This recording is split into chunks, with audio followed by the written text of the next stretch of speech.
Losing a child may be the worst thing that can happen to a human. It is probably their parents' worst nightmare, and parents everywhere are afraid of something like this happening to their child. All parents share this pain, and it is a degree of suffering that is impossible to understand without experiencing it firsthand. In 2016, college sweethearts Meg Walker and her husband John Mark Walker were 16 weeks pregnant when one Friday evening, Meg received a phone call from their doctor, which is never a good feeling. Her blood screen that she had done earlier that week on a whim had been flagged, and she had already scheduled an in-depth ultrasound for her the following Wednesday. However, that Wednesday morning, Meg and John Mark watched their baby kick and squirm and flip on the monitor for an hour and fell deeper in love. Then their doctor looked Meg dead in the eyes and tenderly said, "We're seeing some problems." Tears fell quietly down Meg's face, and she held tightly onto her husband's hand as the doctor explained to her that her baby boy had a neutral tube defect called acrania and anencephaly. His skull had not fully developed and therefore his brain could not as well. If they were able to carry to term and if he was able to survive childbirth, they would have less than 24 hours with him most likely. That was the day that has decidedly marked befores and afters of my life. In the process of anticipated grief and planning for both Jacob's birth and his death, Meg learned that joy and sorrow can go hand in hand. Meg and John Mark were cared for by an incredible local perinatal hospice and palliative care group that walked them through the next 5 months before he was born, and many more after. The couple made decision after the decision, and Meg's love for her baby grew as rapidly as her tummy. Jacob came quickly and beautifully into the world after his due date on February 9, 2016. Although at first, he wasn't breathing, as our nurse lifted him up onto Meg's chest, he took his first breath and Meg, through tears, exclaimed, "This is my son. It's Jacob's birthday." So began one of the very best days of their lives. Meg and John Mark had 7 wonderful hours with Jacob before he went to heaven. He took his last breath on his mom's chest just as he had his first. In those 7 hours, the couple loved him, made memories with him, bathed and clothed him, introduced him to our family and friends, and never stopped smiling. It was simply the best. But the next day, Meg walked into her house with empty arms. Her house never had seemed so eerily quiet. It continued to haunt her. Their home was mentally and physically depleted, left only with their memories. Jacob had changed Meg. She was a mother, but a mother without a baby to care for. Meg grieved, wept, ached, and loved. Having been pregnant before, Meg was well acquainted with pregnancy symptoms and the accompanying changes to her body. Still, she says there was a part of her, maybe mother's intuition, that knew something was amiss. At 10 weeks pregnant, her suspicions were confirmed when the ultrasound technician informed the couple that there was no heartbeat. Although Meg's body was physically fighting to keep the pregnancy alive, miscarriage after infant loss just felt cruel, painful, heartbreaking. Meg became numb in the shock and the pain. She left the hospital with empty arms. Again, she walked back into her house without her child. Again, everything was too quiet. Jacob had a little sibling now, but his sibling was with him in heaven, and not with his mom and dad on earth. Experiencing miscarriage after losing a newborn was so confusing to Meg. She didn't know how to grieve it. The losses were different, and they felt different, but they were so painful in their own ways. They have both shaped and changed her. Meg looks forward to the day when she's reunited around the throne, and until then, she will continue to walk or limp along this path of healing. Meg feels that grief becomes beautiful. People would tell her early on that she would never stop grieving. In some ways, that was refreshing to her, that she would always have this ache in a heart that was truly a sign of her love for her babies. But at the same time, it was daunting for her to think, "You mean I will never stop hurting?" Meg just wanted to go back to normal. She hated the feeling of grief. She hated not feeling like herself anymore. Meg didn't realize that she was still herself, but that Jacob's life had changed her, and so naturally grief also changed her. As time has gone on, the grief is still there for her. It's still heavy. It's still not her favorite thing in the world, and it is no exchange for her son. However, there is this special, intimate, sweet, beautiful depth of love and longing for him and for heaven that she now has that changed her. Meg's capacity for love has grown, and her relationship with God has deepened eventually, and perspective has shifted. She is now beginning to see the beauty that grief brings. Today, Meg, 32, has a 3-year-old daughter and a 1-year-old son. But the couple says the losses of Jacob and their angel baby continues to shape how they parent. 10% of all known pregnancies end in miscarriage. So, why does the subject still feel so taboo? For women dealing with the complicated grief of miscarriage, it's not the stat that's comforting. It's the knowledge that they are not alone, that there is a space to share their story. Meg's story of loss is an experience endured by many women and one that is often kept silent. But in recent years, it's been more widely talked about. It's always a charitable thing for a parent to lose their child. The sheer heartbreak turns into regret and self-blame as they beat themselves up at what they could have done differently. More often than not, there are no answers to these questions. Angel and her partner Nick both had twins in their family, so it wasn't a huge shock that the two music teachers had 2 babies on the way. Angel had the anticipation that any new mother would have until things took a tragic turn. Angel went into labor when she was only 22 weeks pregnant on September 21, 2015. With very low survival rates at that age, the parents were in major distress. They were able to successfully delay the labor a few more days to increase their chances of survival. Luckily, she managed to hold on, and they were born on the right day. The babies were born crying and breathing, giving a flicker of hope to the parents on the chances of survival. However, their world came crashing down when their newborn son Blake died within an hour of being born. Angel and Nick, with a heavy heart, took their daughter Annabelle home after she had shown good progress. Unexpectedly, Annabelle developed a hole in her bowel and had to be rushed to the hospital for surgery while the doctors put her on lung support and informed the parents that she would not likely survive the night. As Annabelle was still fighting for her life, Angel and Nick kept their faith alive. Annabelle passed away when she was only 4 days old. She just couldn't keep fighting. The doctors turned her life support off, and the family just held her as she went. Angel and Nick had to go back to their daily life after the loss of their twins. It was a heartbreaking experience for the couple to endure. The next 3 months, as you can imagine, were incredibly painful. But the couple survived in an unbelievable twist of events.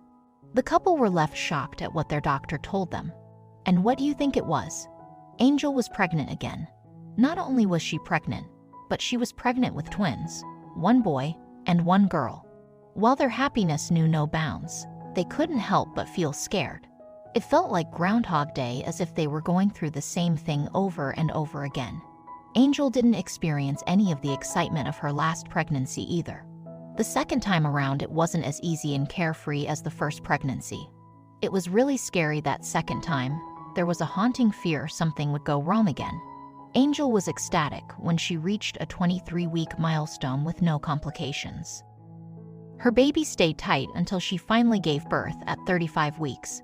Angel's beautiful babies, Eva and Mason, were born in August 2016. The new parents were beyond excited. The 2 babies got very special middle names, Eva Annabella and Mason Blake.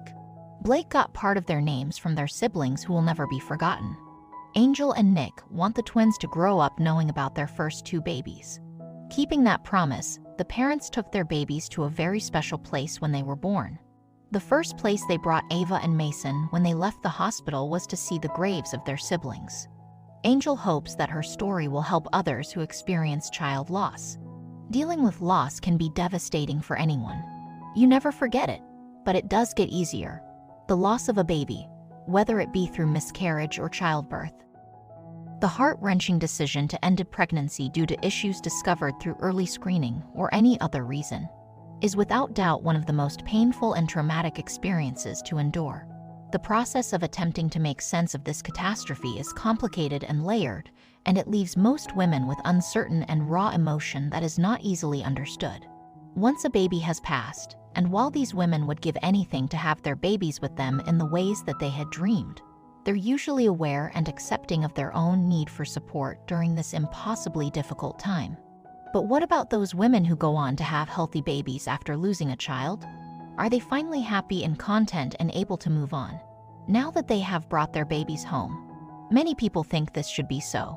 But in reality, A large number of these women are hit hard with a depression or anxiety that is unwanted, unwelcome, and unexpected when a new baby arrives.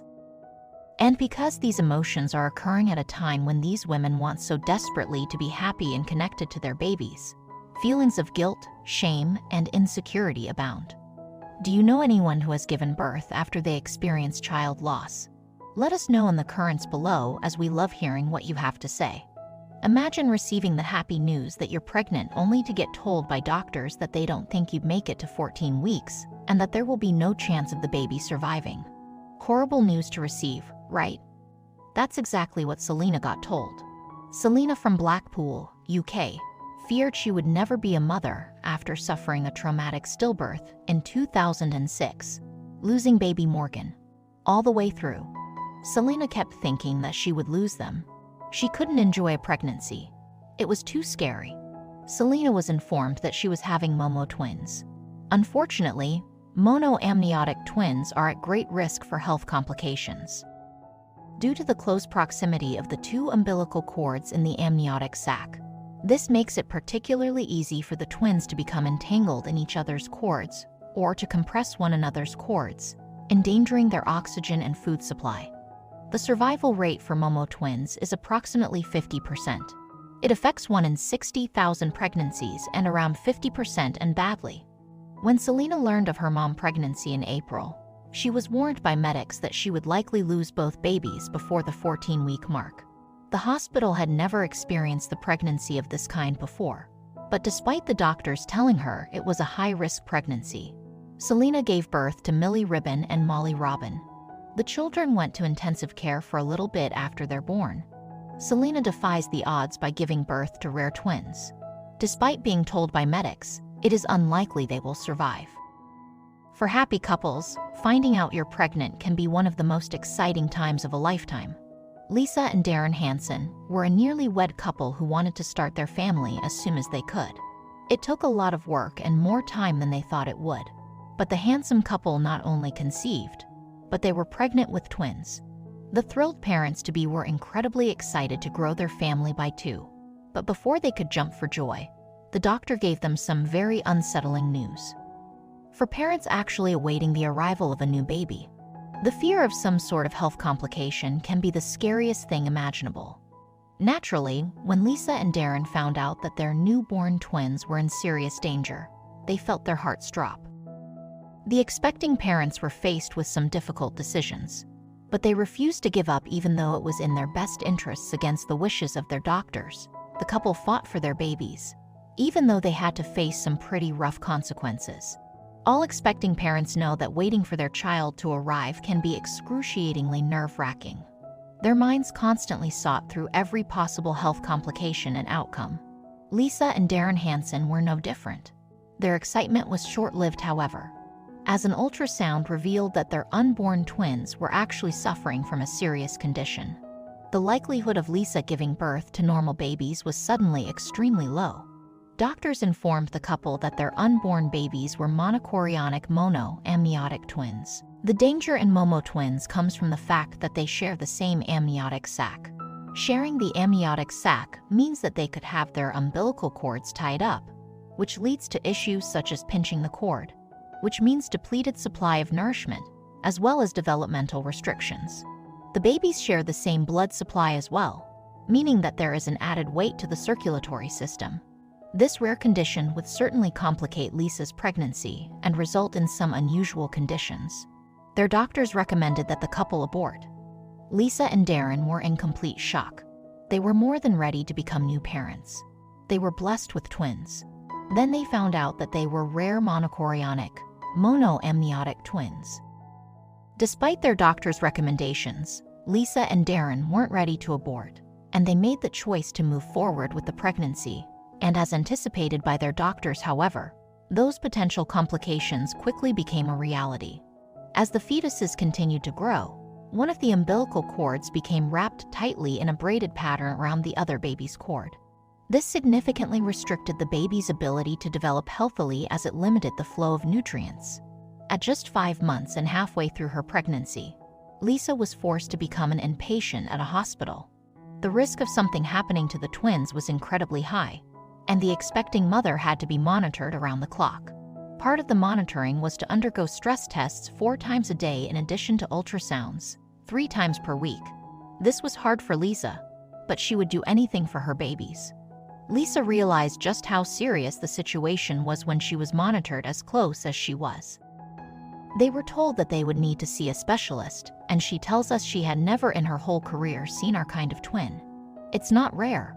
With Lisa in the hospital, 24 hours a day, 7 days a week, many of the loved ones and others who heard of her situation sent thoughtful gifts and support her way. There were many who went above and beyond to make sure that Lisa was taken care of and happy. Her family and friends sent her cards, flowers, as well as came to visit her on a regular basis. When she was in the room, it helped Lisa stay in good spirits and remain positive for her sake and the babies. While Lisa was in the hospital pregnant with the twins in a high-risk pregnancy, Darren was away at work in Province. He had taken the job before the couple knew they were pregnant. Lisa meant to go with Darren to Province, but when they discovered the pregnancy and the special circumstances, Lisa had to stay behind. This was, without a doubt, a very hard time for the couple. Darren and Lisa had a dog before they were ever pregnant. Their elderly fur baby sadly passed away while Lisa was in the hospital and Darren was away. The couple was heartbroken to learn of his passing. He was an older dog, but the loss was yet another tough pill to swallow. Lisa had a lot of time on her hands in the hospital and decided to keep busy in the best way she knew how. Volunteer at the Families in Recovery ward that was just 1 room away from hers in the hospital. This activity kept Lisa sane and moving around a bit while keeping her in the hospital and in the safety of monitoring and everything she needed for her own babies. As another activity in order to keep herself busy and in the right mind, Lisa started a blog about her experience and shared everything from her thoughts to her experiences throughout her pregnancy and time in the hospital. She posted photos and videos that went viral with their viewer account. There were people who followed Lisa throughout her entire pregnancy and felt connected to her as if they knew her. Shortly after, Lisa learned she would have to deliver her twins earlier than she'd originally expected. With Darren away at work, she grew anxious about the future. One question weighed heavily on her mind: would their children be okay? Finally, after making it to 32 weeks, Lisa gave birth to her twins by way of emergency, cesarean section. Baby number 1 was born weighing in at a tiny 3 pounds 12 ounces, while the second baby came in at a little bit heavier, 3 pounds 14 ounces. Lisa and Darren named their twin baby girls River and Piper. We loved the names they chose. Before River and Piper could be cuddled by mom and dad, they would transfer to their own personal incubators to get much-needed light therapy to handle their jaundice. They were in the incubators for a while, but Lisa and Darren could hold the little ones pretty soon after they were born. They were so anxious to meet them. Piper also needed light therapy because she was born with jaundice. Luckily, it wasn't long before they were in the arms of the loving parents. Lisa and Darren knew that their newborn girls weren't quite out of the woods just yet. The twin girls were still in need of monitoring and testing to make sure everything was functioning normally and that they were on the road on the developmental chart. Piper and River had to undergo blood work and x-rays to make sure that their systems are running smoothly. Before the twins could go home, they would need to gain some weight and learn to eat from a bottle. After 14 weeks in the ICU at the hospital, Piper and River got to go home. Each and every day, the girls grew stronger and more alert and were developing beautifully. It was at this time that Lisa's Christian Life Fellowship group threw her a baby shower to celebrate the twins. They wanted to wait until the babies were born. Given the unique situation, Lisa's blog and social media presence shared their story with the world, and the world responded. Lisa posted 2 videos about her experiences during her pregnancy. Together, the videos have been viewed over 2 million times. There are many people who have walked this path alongside Lisa the entire time, thinking of her and being there for her as she spells her heart out on the digital pages of her blog. As part of the global attention and the readers on Lisa's blog, many readers had their own comments for Lisa, all of which were sweet and encouraging. In early 2016, doctors informed Lisa that she was initially pregnant with twins, but that only one was detected. During the very early stages of the pregnancy, Lisa lost one. Lisa and Darren gave birth to a son in late 2016. The Hansen couple focuses on their children first and know that every day is a blessing for their not-so-little family anymore. The Hansen couple had to deal with some very unlikely odds that recite against them and work on their positive thinking. They did everything that they could to make sure that their babies came to term and were as healthy as can be. Lisa and Darren could have chosen to be terrified for the entire pregnancy, but they decided to look at the positives rather than the negatives. They wrote a letter to their babies, telling them just how special and unique they really were. Once the babies got to 24 weeks, some of the pressure was off as the risks were lessened. Darren and Lisa are a story of perseverance and how just being positive can make a difference in our perspective and life. What challenges giving birth have you or someone you've known faced? Let us know in the comments below, as we love hearing what you have to say.